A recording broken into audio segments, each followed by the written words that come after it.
IVM.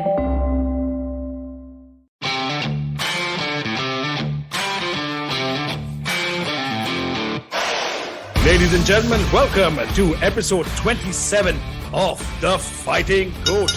You're joined by my buddy Somesh, the Superhuman Kamra, and me, your host and host. I've taken a line from him for this one. Arjun, aka Mystic Chips, Chipalkatti. Welcome to the show, sir. Well, we had that deal. In case you win, you can take my lines. If I win, then I take those lines. I take those lines. Well, we don't want to say on national radio and on our podcast what we are actually referring to.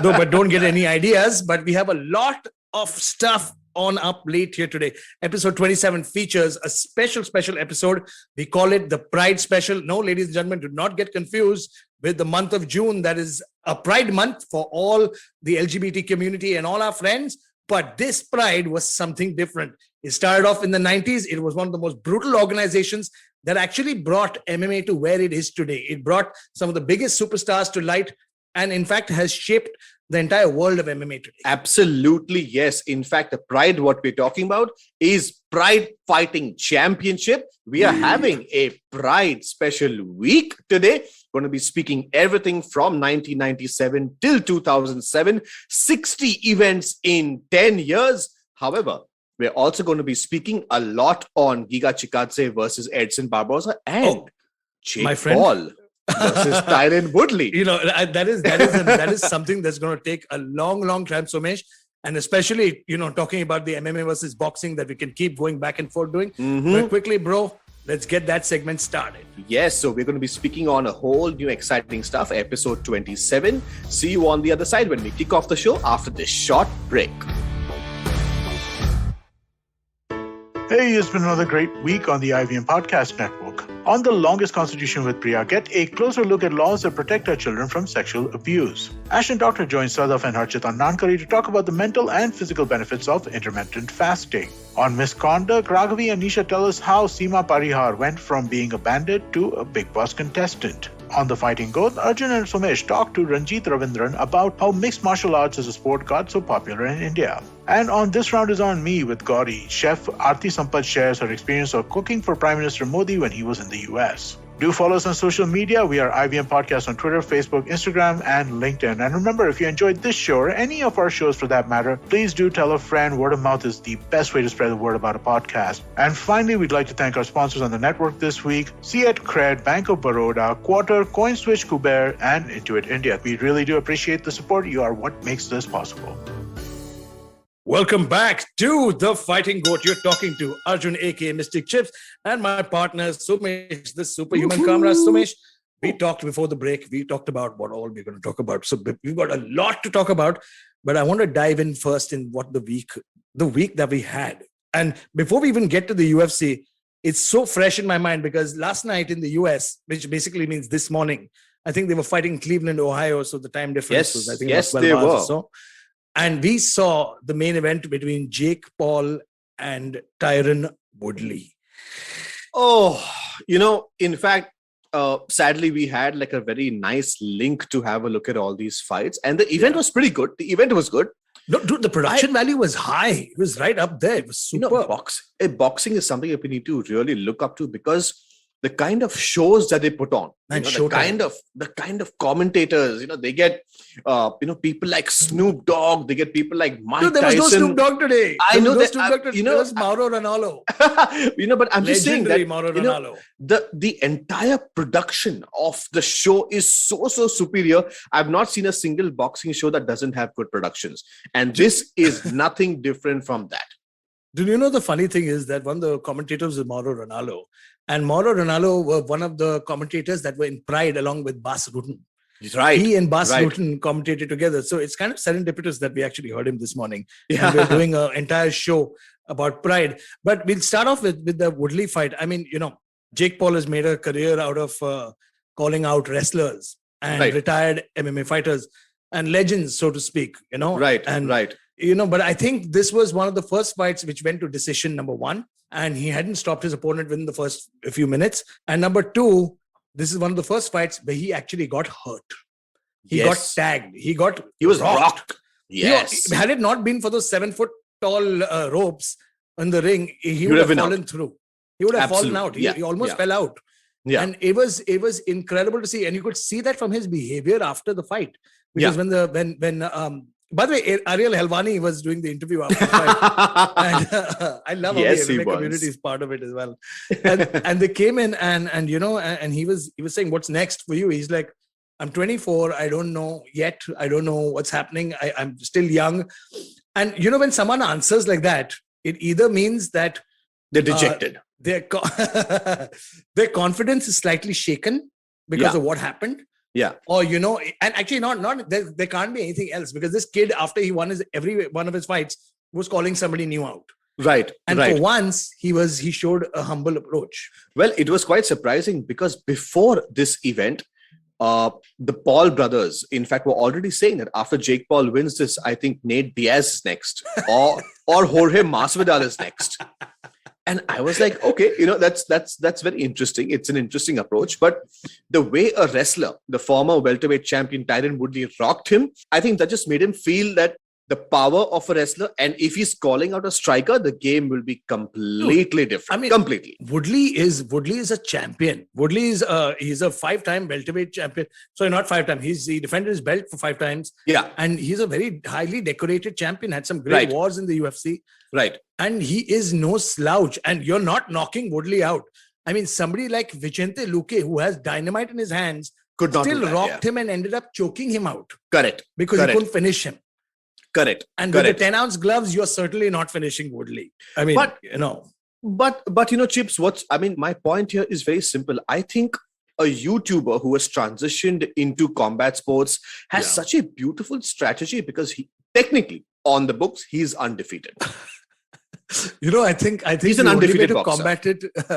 He is. See, look, he is. But if you can't, here's the funny thing now. When any figure that can be polarizing, which means you either love him or you hate him, can do that to somebody and take all their money, he is the real winner at the end of the day. Absolutely. With his pay-per-view, he made more money than Conor McGregor's last pay-per-view. I just checked the figures. Exactly. And I was like, what? Like, since when did this start happening? And so, we talked about this, we've done shows in the past where we've said, the difference between boxing and MMA and the promotional ability. Right. Jake Paul and the Paul brothers, with all their, whatever, everybody's saying, oh, why doesn't he man up and fight a real boxer? I'm like, maybe he doesn't want to do that, dude. He doesn't know. In fact, what you said is so apt, because he's shaking up the system in a way where after winning the fights, technically he's undefeated. He's also saying, what are you MMA fighters doing? I'm making 20,000 times more money than you, and you've had a 10-year-long career. That is so true. He's such a rebel. He's shaking up the system, and that is possibly why Dana White, Scott Coker don't like him, because he's punching holes into their game plan. That's the funniest thing. It's such a on-point point. It's that if anything, Jake Paul has showed the world of MMA that there is no money there. In that sense, unless you're like a Conor or a GSP or a Silva or a Brock, the money compared to boxing, he's 24 years old and has made more money than what a couple of fighters combined have in their 10-year lifetime. Absolutely, yes. Absolutely. And Anderson Silva is now into boxing. And he's like 46, 47 years old. So, but Anderson Silva had Anderson Silva money also. So he's just doing it for fun. But do you think Anderson Silva in the boxing world when he was 27, 28 would have been like 30 times richer than what he is? Maybe. But the thing is, the more you look at traditional boxing, where you see guys like, Tyson Fury's brother coming up, Tommy Fury, who is, and then you just see the difference between, what it's done. It's proven so far that MMA boxers, they're not. And that's the thing about MMA. There are multiple disciplines. It's multiple disciplines. Whereas now, if you get like a Giga Chikadze to fight without his legs, it'll become a different story altogether. Absolutely. It will not be easy at all. But the thing is that if you get put in a Nate Diaz there, Nate will have a blast because he barely kicks. Correct. And he loves the clinch, and he loves dirty boxing in the clinch. And he's got that lanky, long style, and there is no way you're knocking him out. No chance. No chance. No, you can't knock him out with 4-ounce gloves. Good luck. I mean, you need Canelo Alvarez to pull off a miracle there. But what's happening with, like since we are on the topic of Jake Paul and Logan Paul, the selection of their opponents has been so on point, because it's either some superstar's brother, or it is someone who's just off their prime, who still has a name, basketball players and stuff. Like Tyron Woodley is still a name, but he's just off his prime and he's beatable. Ben Askren, just off his prime, he's beatable. Is that a better strategy than something like what Conor did, where he went straight for Floyd and said, listen, I'm going to conquer the world. He went in there, he lost, and he's never, had a boxing fight again. But the Paul brothers are having a much better strategy, is what I feel. So, No, but the strategy exists till something like today happened. Now, see, today, after the fight today, he hasn't said won, a word. Right? But it was like by split decision. Right. It was close. It wasn't. No, I mean, in the boxing judging, I don't have anything to say about it, because it's boxing judging. But the thing is that it's, regardless, the decision was a split decision, and when you win by split decision, I mean, TK, you won, but it's not like, damn, you messed him up. Correct. Or he destroyed his opponent to do it.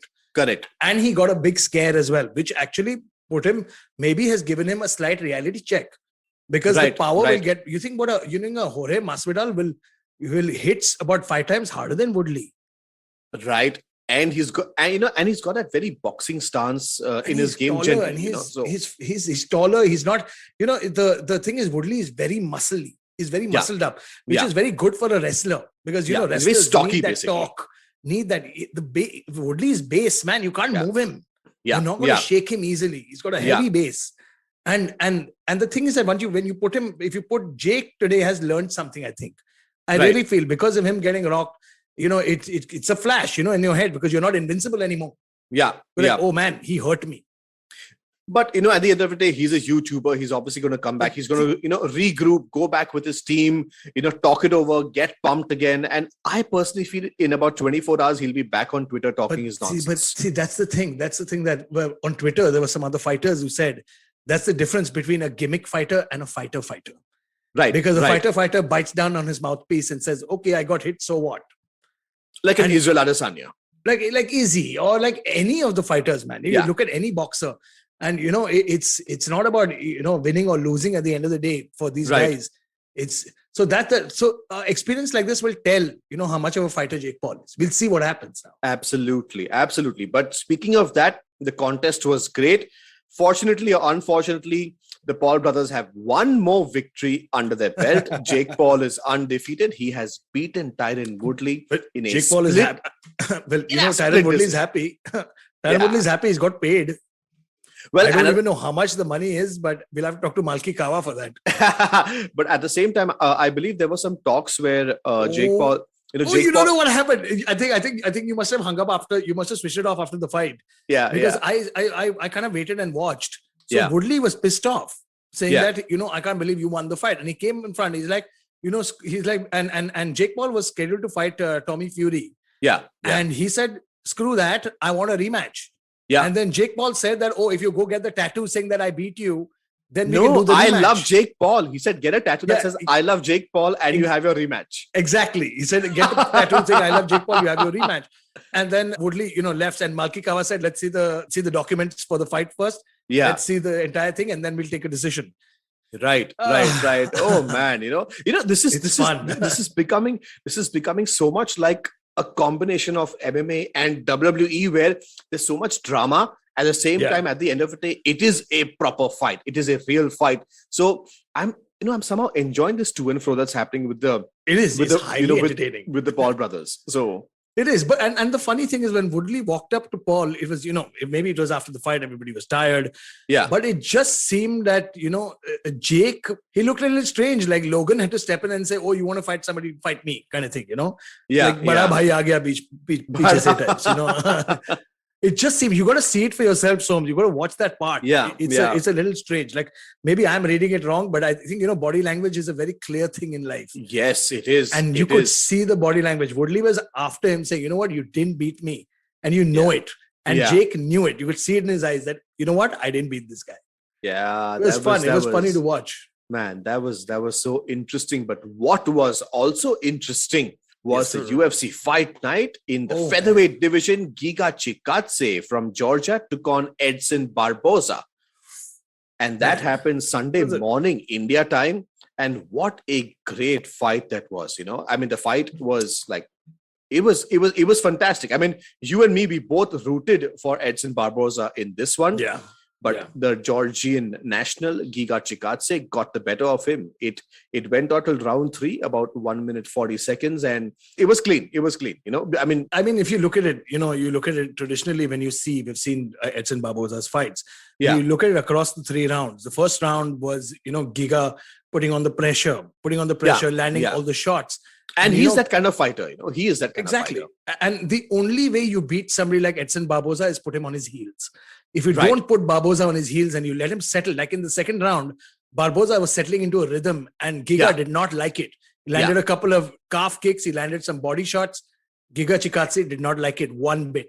And he went back to his corner, Right. and his corner said, turn up the heat, put Yeah, on the pressure. yeah. And round 3, Giga came out with a flurry, rocked Barboza, and Right. closed the show. At some level, do you feel the weight cut is also getting Barboza a little jittery? Because these guys who cut that much weight, I've actually noticed they get knocked out much easier. Yeah, because that's a huge part of conditioning. If your Yeah. cardio and conditioning are not on point, Right. and you're going to be breathing. You see, Barboza anyway looks like his first round is his nastiest round. Right. First, Right. second round max. And guys like Barboza, I'm sorry to say, are not built for 5-round fights. Yeah. They're just not. They're powerhouses, man. Yeah. Yeah. They're out to take your heads out. And he's not like, oh, I'll wait and I'll do 50% shots. It's like Right. 150% or nothing. Right. Right. And if you remember, Barboza had trouble cutting to lightweight Yes, he once did. upon a time. Yes. So to come down to 145 is tough, man. I'm Is sure the whole new Barboza is ballgame. walking at 170. Yeah. Or at least 165 on fight night. Easily. So it's a good point, man. The weight cut makes a difference. Whereas Giga is a natural featherweight. He's a natural featherweight and he's strong. He's strong in that weight category. Yeah, but don't you want to see you remember that era, Somesh, of where we saw pure wrestlers? Guys like Koscheck was a pure wrestler. Yeah. Chad Mendes was a Chad pure Mendes, wrestler. yes. I don't see any pure wrestlers in that division. Very few. Yeah. Very few right now. I mean, most of them have phased lightweight out. has, even in lightweight, I can think only of Islam Makhachev. Yes. Makhachev is the only big guy there. And I'm just trying to think in that featherweight division, who can, apart from Dan Ige, who's also a striker, but he's got good wrestling. Yeah. I don't see anybody else who's going to give somebody, somebody like Giga, he will stop kicking if he knows the takedown's coming. Yes, he will. He will. And then I want to see how he deals with it. Can you imagine something like Giga Chikadze versus Jose Aldo? Oh, that's going to be outstanding. Aldo, man. Aldo at featherweight when he was fighting like nice and fit at featherweight. Yeah. Oh man, he would have been. Yeah. Very, very unfortunate for us that he's gone down to bantamweight, but kudos I'm to kind of happy Giga actually, because let him be at bantamweight. At least he's winning there. Kudos to Giga Chikadze. But there was one fight that I definitely would like to mention. Kevin Lee versus Daniel Rodriguez. What was on before the fight? For Kevin Lee. He spoke so much of how he thinks Khabib is not the real deal. He can beat anybody. And now that he's moved up from lightweight to welterweight, he's talking so much trash before the fight and say, I don't think these guys are the real deal. I don't think they can really take me down. I think I pose issues for Khabib, is what he clearly said. However, a 2-week notice, last-minute replacement, Daniel Rodriguez took the unanimous decision. Do you think it's a mindset issue? Completely. One, Kevin Lee is such a talented fighter.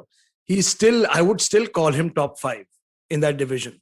A lot of people are going to say F you to me, but Kevin Lee, when he's on, he's on. No, skill-wise, absolutely yes. He's definitely worthy to be there. Dude, he's there. Look, we've seen, styles make fights. And we've seen Khabib having trouble with taking Al Quinta down.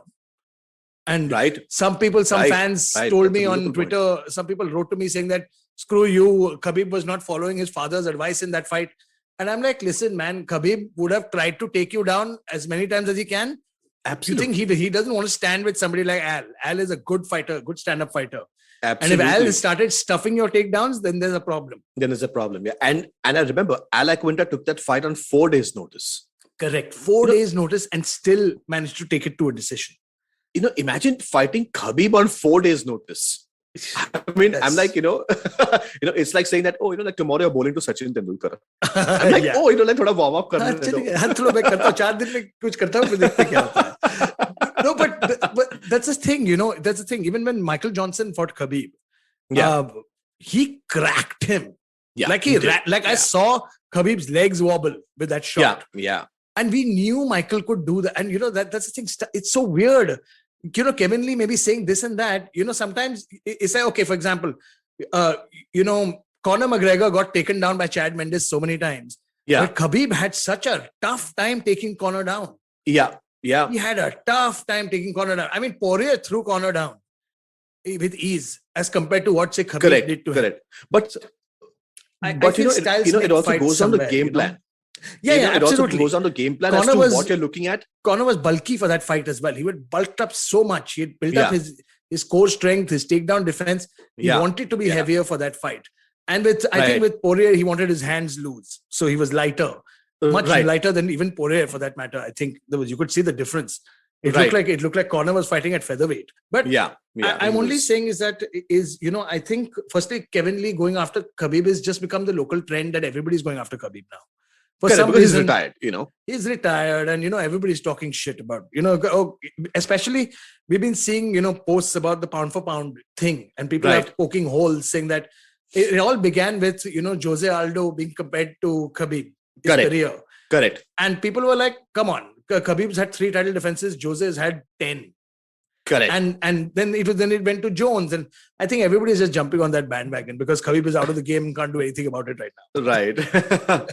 But that's Kevin been Lee crazy. But Kevin Lee, I wish, I don't know what Dana White is going to do. I hope I just give him another chance, please, because he's a great fighter. He just needs to get his head right. Right. And having said that, giving everybody a second chance, we've spoken on the week that was. We had 2 great events, one on Sunday morning and one on Monday morning.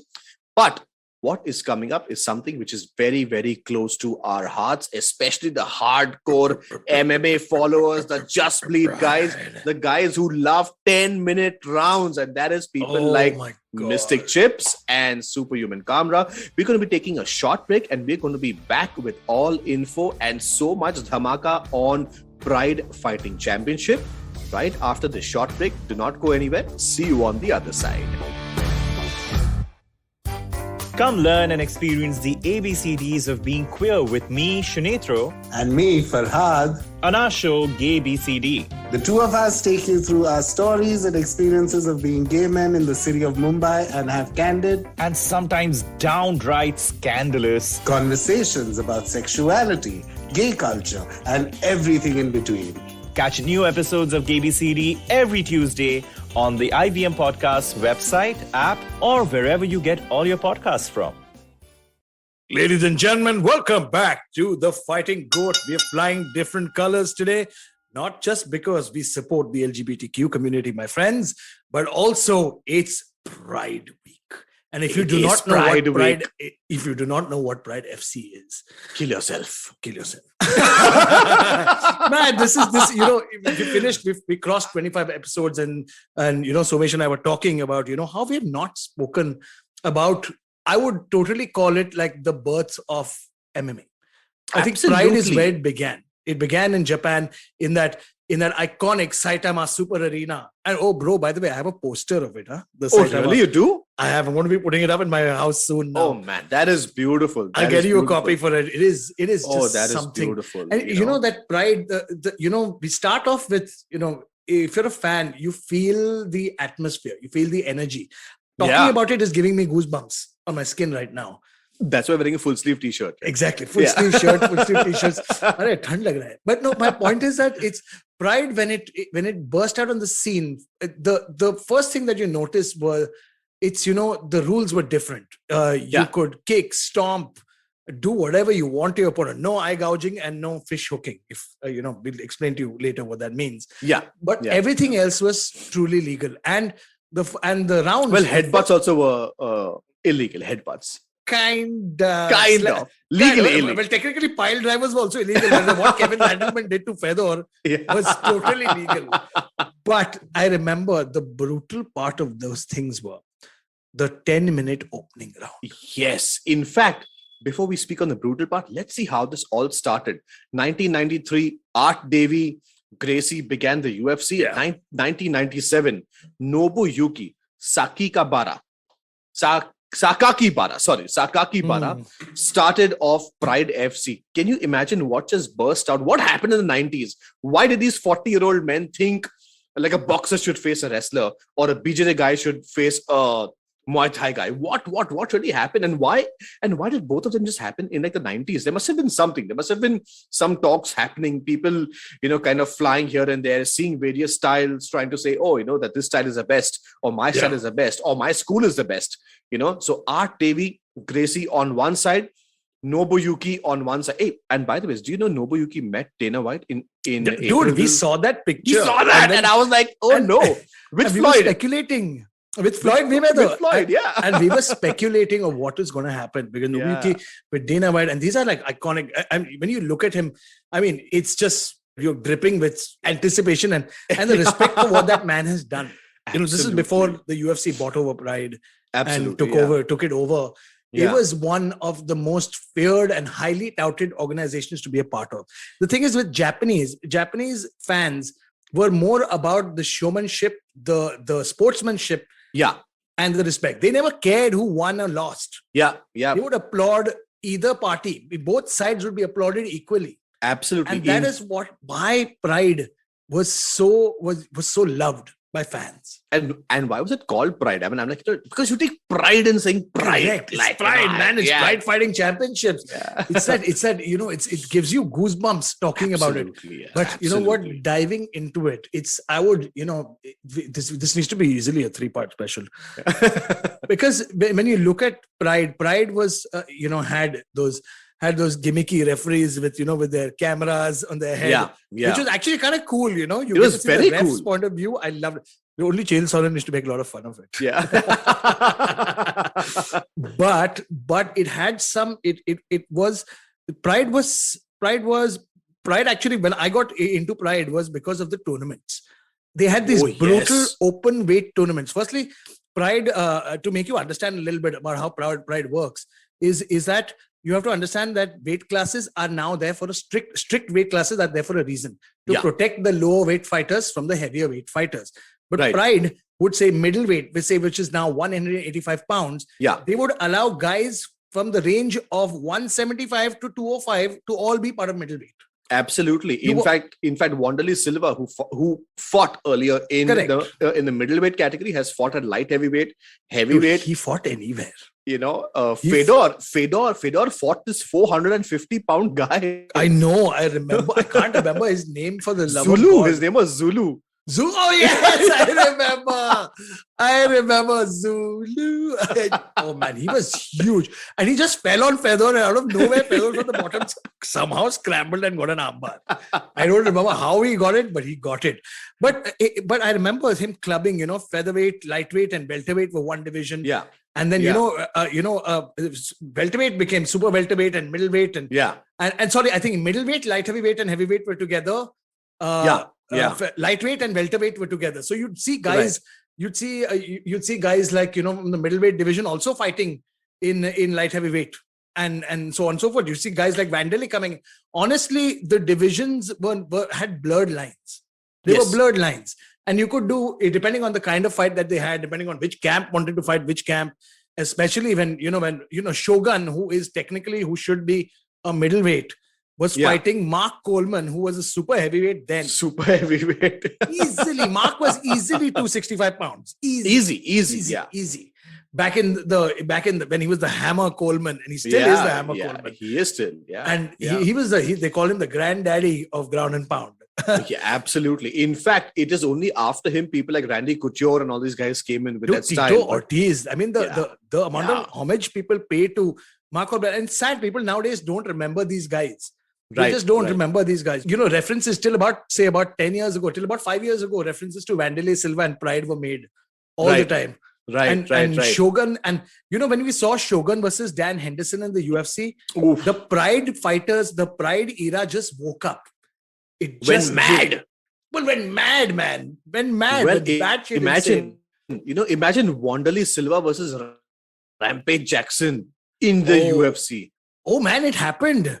It happened. I'm saying people just went mad because it it was a Pride crossover that happened. And in fact, for all those who don't know, people like Anderson Silva, people like Nogueira, people like Dan Henderson, people like Shogun, who are all these guys who were originally Pride contracted fighters who transitioned in Krokop. Dude, Nogueira, the brothers. Antonio Rogerio and Rodrigo Nogueira. Mirko Krokop, Fedor Emelianenko. I wish you had prepared better because, but the problem being fans are now. Just I'm going to do this. But the kind of era, even guys like Gary Goodridge and Melvin Manhoff. Yeah. And it brought so many of those, when Pride was bought over by the UFC, all these guys came in. But the miles on their tanks and their belts, they had been through so many wars by then. Right. Like, Somesh, you met Nogueira. Yeah. I couldn't believe it. Nogueira is less than 40. Like, he looks like somebody's grandfather. Yes. The miles on this man, the wars that he's been through. It's crazy because Pride Fighting Championship started in 1997 and it finally got sold to the UFC in 2007. It was 10 years and 60 events in 10 years. And those days, 6-0, which means how many times did those guys fight? And the roster was not like a 900 fighter roster. It was probably 250, 300 max. So there were so many fights and each fighter fought so many times each year that it was crazy because, as you rightly said, they had probably 10, 12, 15 fights in a matter of 3 years. So they were actually fighting every alternate month almost. Dude, each event had some tournament going on. Yes. Where I would see Akiyama come on at least 3 times in the night. Fighting somebody or the other. Mark Hunt is also from that organization. Mark Hunt, Alistair Overeem.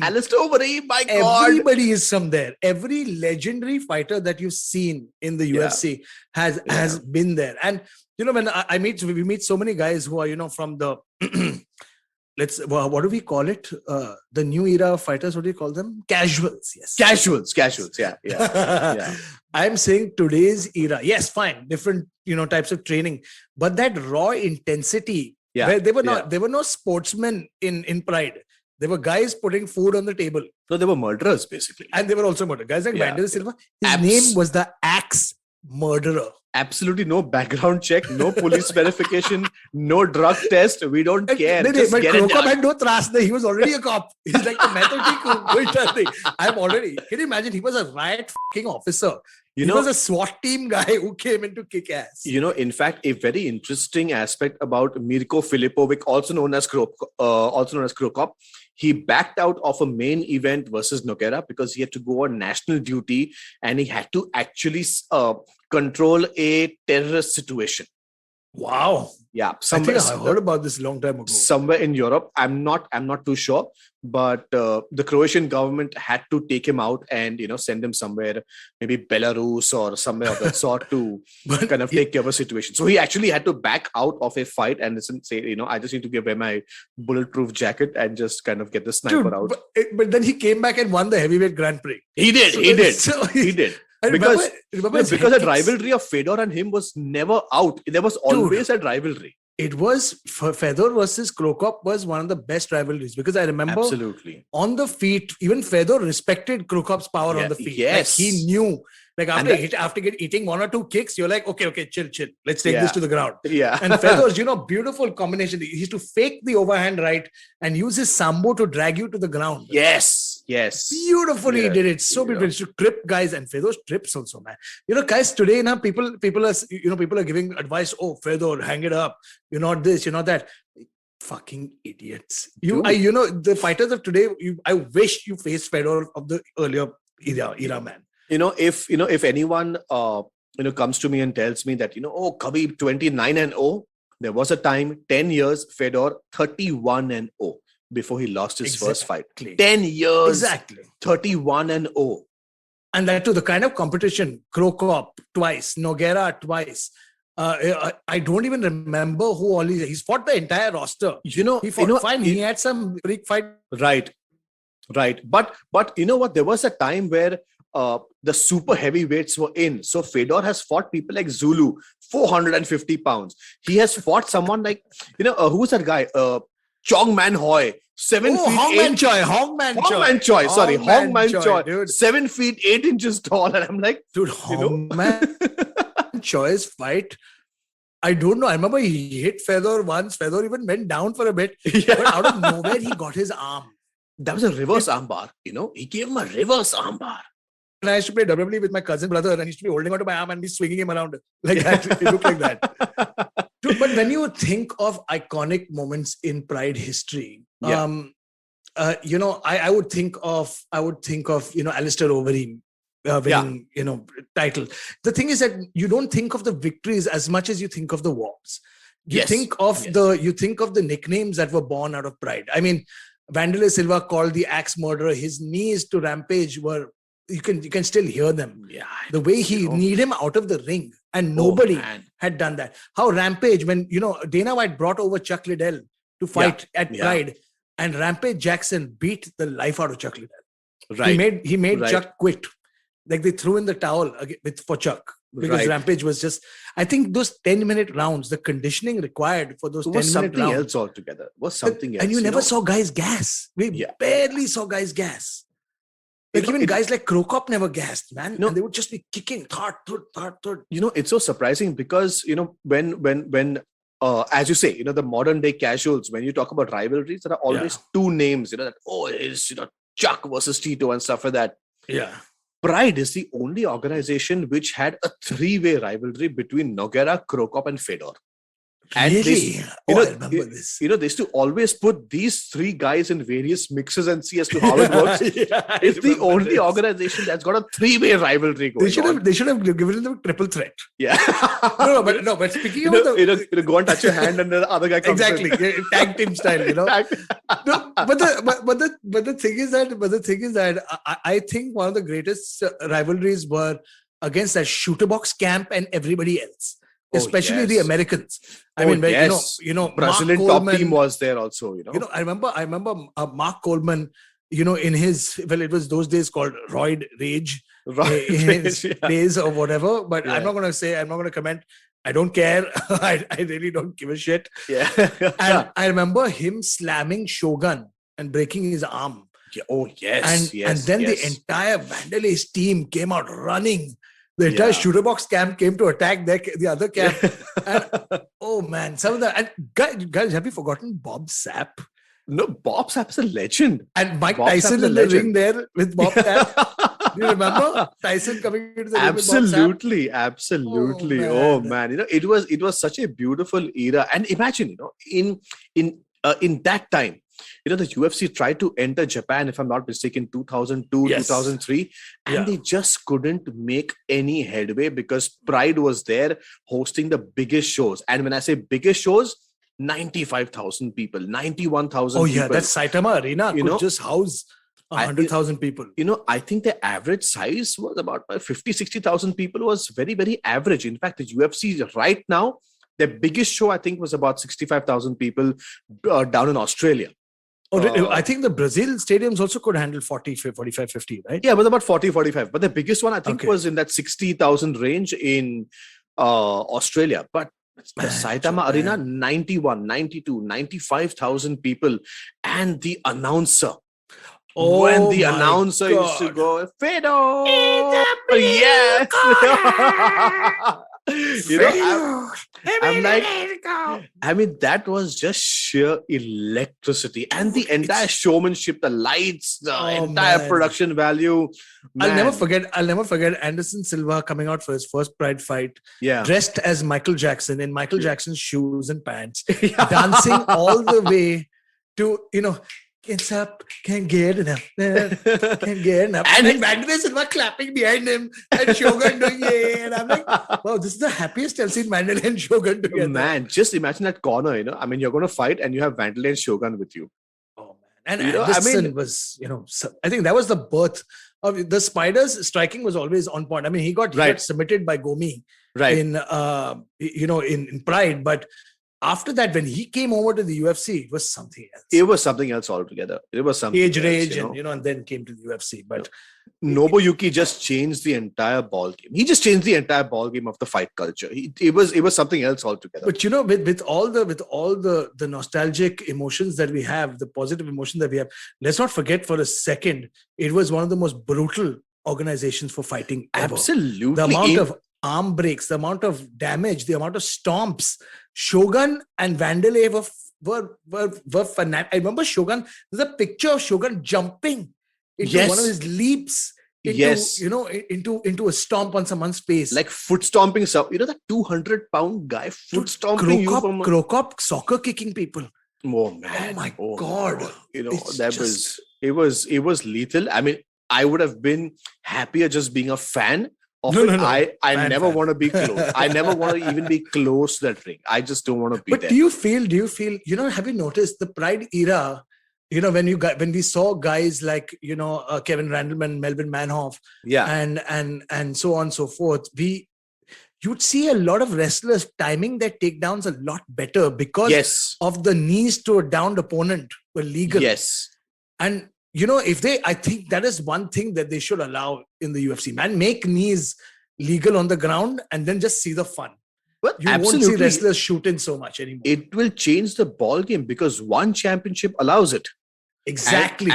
And one championship, honestly, in the last 1 year, has developed some killers, and they have some crazy ass fights out there. It's crazy. The guys really put their lives on the line. I think Kshatriya Sittirong also is clearly a fan of Pride because absolutely you can see some of that blood in him there. You can see that coming out in the showmanship in their events.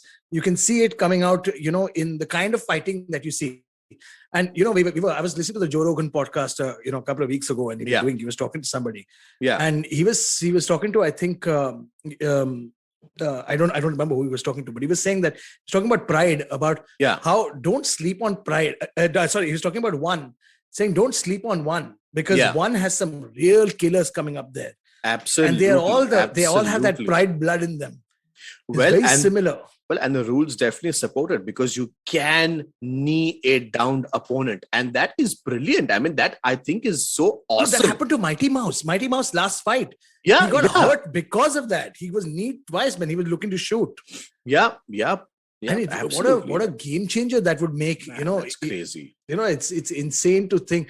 But I think, it's an era that gave birth, that actually paved the road for the UFC in a very big way. Absolutely, because yes. Absolutely. A lot of great talent came from Pride.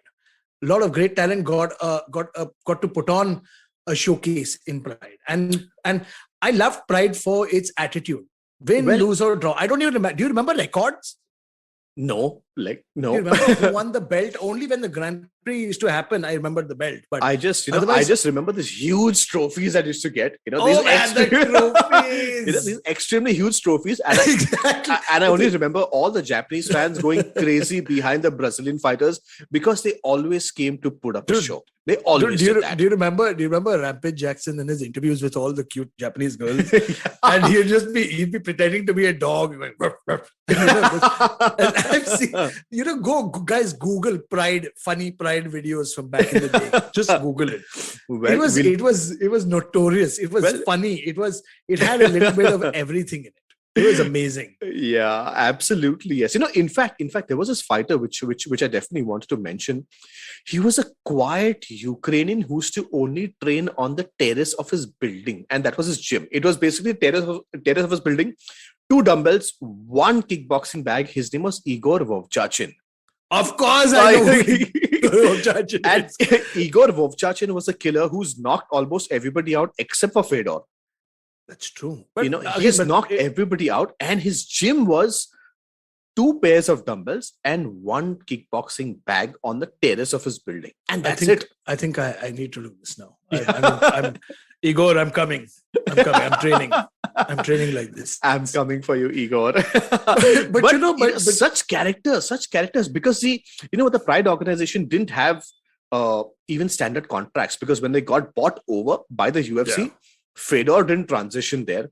Fedor had M1 Global. He was always with M1, I think. Yeah. But there has to be some kind of standard contract, and in case somebody buys this over, everybody transitions and stuff like that. And the kind of fighters, the mindset, the blood that they had in them was so different, because Mark Hunt, I claim to remember, Mark Hunt was offered $300,000 to never fight again.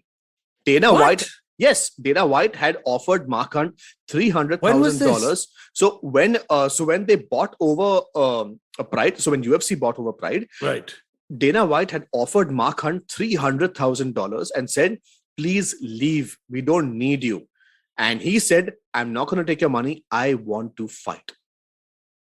Why would you tell Mark Hunt to not fight? Well, because, he felt he was not of that caliber, and, he could not get in crowd. See, because the UFC is all about money and pay-per-views and, that's all of that. Funny thing. Towards the end of his career, he was making $2.5 million a fight. Mark Hunt. See, that's the thing, because people, sometimes, Dana was probably doing what was right for the business at the time. Right. And, he was with the Fertitas, and they were probably making some decisions which is known best to them. But there were always the fighters, the kind of fighters that came from Pride, were never I'm going to do this to promote myself kind of thing. Krokop was a draw.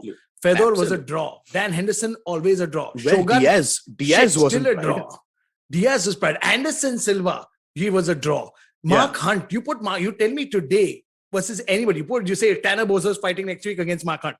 I'll be like, Mark Hunt. Absolutely, yes. I'm like, hell's yes, Mark Hunt. Andrei Orlovsky, hell's yes, Andrei Orlovsky. No one spoke trash. No one had the showmanship. It was just the fights that did it. Just the fights. And do you remember that? It's so funny, in the UFC, we never got to see the rematch between Wanderlei and Dan Henderson. Oh, man. Because Dan knocked out Wanderlei with a spinning back fist. Clean, right spinning back fist, and knocked him out.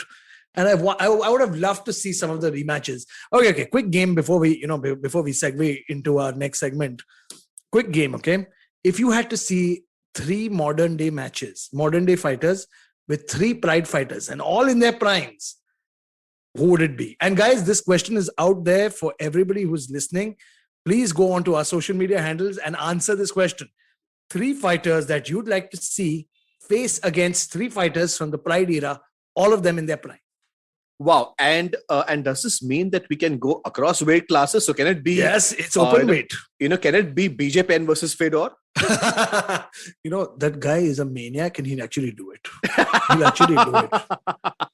Dude, we forgot Lyoto Machida was also from Pride. Everybody were from Pride. Actually, every single buddy. All these superstars were Pride prodigies, to be honest. Come on. But getting back to the game. Getting back to the game. So if we select 3 from UFC and 3 from Pride, they can be across any weight classes. No, it can be any 3 modern day fighters. It can be from Bellator. It can be from one. It can be from anywhere. Wow, that's crazy. I would definitely love to play this game, but all of you listening out there need to hashtag us on Insta and Twitter, and play this game and get a chance to win really cool stuff. We have some cool merchandise coming out, t-shirts, magnets, the works. Play these games, tag us, let us know. Okay, I'll repeat the thing. 3 modern day fighters can be from UFC, Bellator, K1 kickboxing, anything. 3 modern day fighters against 3 Pride fighters. That is awesome. That is awesome. I cannot wait for this, because I need to put my mind into this, because this is so open we're right going to now. say this. Stay tuned to our social media, because we're going to give you the answers on social media. Yes, we are. I'm going to be doing an Instagram live at the end of the week to give you my picks. Absolutely. I cannot wait for that. But having said that, when we speak about picks, we're going to be taking a short break and speaking on what is coming up for all of you and all of us, only on the Fighting G.O.A.T. Stay tuned. We'll be right back after this short break. Do you wonder why China does the things that it does? Or want to know how we could improve online privacy? Or perhaps you're thinking about how we can kickstart India's economy. If you'd like to search for the answers to such questions, check out All Things Policy, a daily public policy podcast that covers everything from employment figures to aircraft carriers. Tune in from Monday to Friday for new episodes and fresh takes. Ladies and gentlemen, welcome back to the Fighting G.O.A.T. I wish I could do the voice from one of the announcers from Pride, Somesh. Yeah. Because there was No, but you did a damn good one. You did a damn good one. In the blue corner.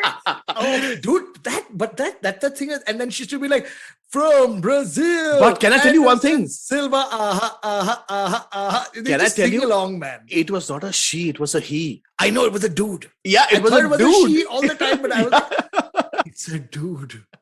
And he was so good. He was he would- outstanding. And he would do the dances, and Anderson walking in, and he would do the while he's dancing. The only time when nobody did anything was when Fedor walked out to that Death's Emperor's Walk music. Absolutely. The last emperor obviously has a Putin behind him, and you don't want to mess around with that, dude. man. No, that is just darkness, and he's just looking down, walking with that. But you're like, what the is happening? Who Cool, is this calm guy? as a cucumber. Why did I say yes to him? Why am I doing this? I have respect for my body. I don't want to die. He looks like this motherfucker doesn't want to beat me. He wants to steal my money, murder my family, and take everything I have and my village. He and his brother. Oh God. But that was crazy. Was, it was one crazy. of the most amazing conversations that Mr. Kamra about.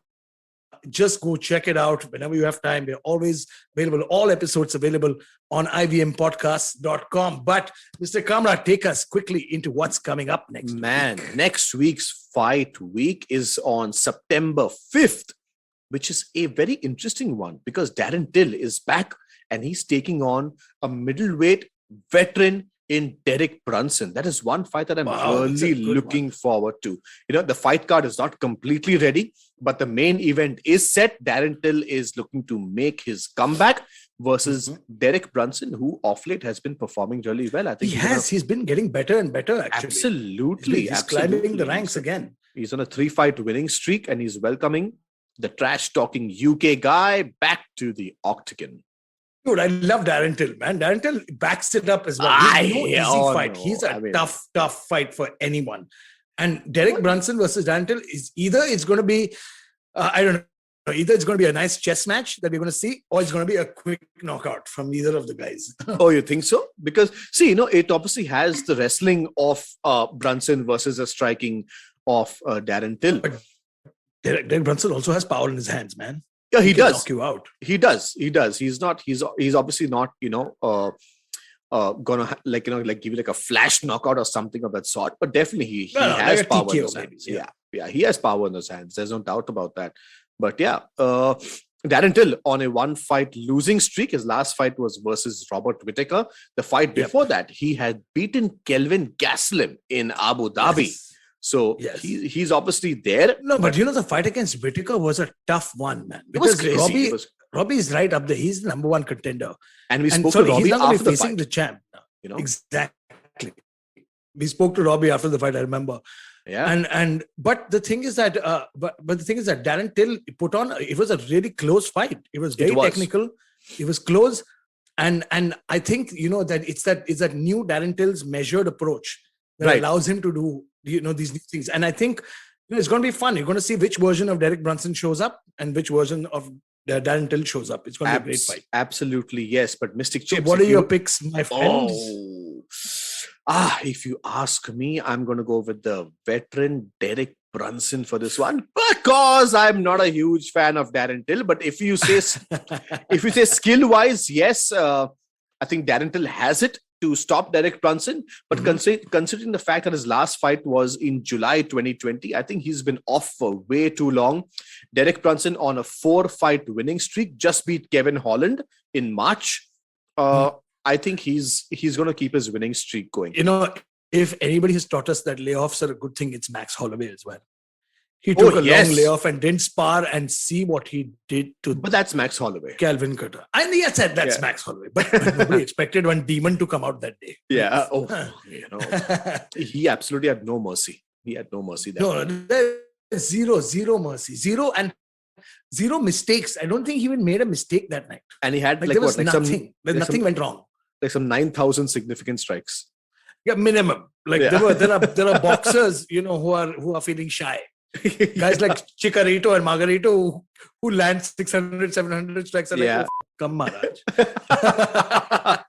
But anyways, let's get back. Let me know, Darren Till or Derek Brunson? All right, I'm going to go with the Brit, Darren Till, because I like his personality, I like his fighting style. Even though he's dropped his last one, he lost to Whittaker, but come on, it was a tough fight. I think it went to a split decision. It did, and it was a close fight. I think he's going to bring it against Derek Brunson. So yes, Team Chips is on the British side. Darren Till, Team Kamra is going to go for Derek Brunson. That much for our picks. However, what is important when I say picks is the man who picks the fighters up. We have a very, very special guest coming on our show. None other than UFC veteran referee Steve Mazzagatti is going to be with us in the coming week. I cannot wait for this. I already have my questions ready. Yes, sir. I'm ready to ask Steve. This guy is so controversial because I've got some controversial questions also. I'm just telling you. He referees in the UFC. Dana White doesn't like him. Sean Shelby likes him. These people like him. Those people don't like him. But he is such a relevant character in the world of MMA. Yes, ladies and gentlemen, you heard that right. Steve Mazzagatti is going to be with us right here on the Fighting G.O.A.T. Until then, you guys stay on, stay tuned, listen to all our shows, listen to more shows only on the IVM Podcast Network. Follow me on Instagram on somesh.kamra and on Twitter, somesh_kamra. Chips. Follow me on Twitter at the Mystic Chips, and on Instagram I've changed it now to Arjun Chips. At Arjun Chips. It's going to be easy to follow. And remember the question I've asked you: 3 modern day fighters versus 3 Pride fighters.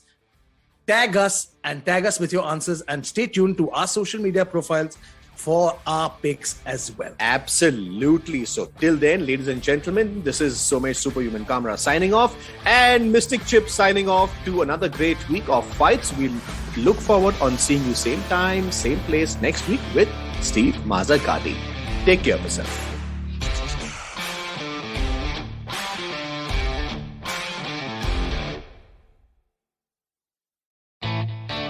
A wise man once said, traveling, it makes you speechless, then turns you into a storyteller.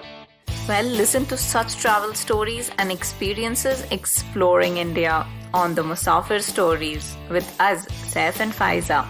Catch us on the IVM website, app, or wherever you get your podcasts from. सफर, रास्ते, मंजिल और मुकाम अक्सर ये हमसे कुछ कहना चाहते हैं, पर हम हैं कि अपनी रोजमर्रा की जिंदगी में इन्हें सुनने से कतराते हैं। नमस्ते दोस्तों, मेरा नाम है केशव चतुर्वेदी और मैं आपको ले चलूंगा कुछ ऐसे सफर पर जहां आपको एक नया नजरिया मिलेगा सफर और मंजिलों को देखने का। आइए इन किस्से कहानियों में डूब जाएं। हर मंगलवार और शुक्रवार